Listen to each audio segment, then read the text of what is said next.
Sinasana. Bicycle පැදිල්ල මෙච්චර අමාරු වෙනවා කියලා දන්නවනම් මම මේ වැඩේට කීයටවත් ලෑස්ති වෙන්නේ නැහැ. වෙලාව බලලා පාරට දාලා ඔක්කොටම වැඩිය එපා කරපු වැඩේ මේක එකා මගේ දිහා හැවෝගෙන බලාගෙන යන එක. ඔල්පිට වගේ මේ සීට් එකේ මට නම් ඉඳගෙන දැන් ඇති වෙලා අර නෝනලා හැම කොහොම ඉඳගෙන යනවද මන් දන්නේ. කොහොමයි හරි මට අයියා බයිසිකල්ේ පුරුදු කරා කියමුකෝ.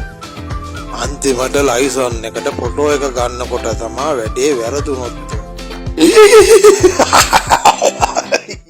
මේ ලොකුවයි මෙතන එකට එන එක අමාරුයි. මිටි දෙකක් අරගෙන එකක් ගන්නවාකෝ. බෑ මල්ලි මම ඉස්සලා මිටියක් ගන්න හදනකොට උඹ කිව්වේ උඹට කොච්චර පුළුවන් නම් මට කොච්චර පුළුවන්ද කියලා උඹ මිටි දෙකම කරගැව්වේ. දැන් ඉතින් අරන් වරෙන් අම්මා අප්පා මමත් මොකටකමට බෝරුවා වගේ මේවා කරගැව්වනේ. දැන් තමයි තේරෙන්නේ කරයන්න තියෙන අමාරුව. ආයි නම් මම මේ වගේ බෝ වැඩ කරන්නේ අම්මා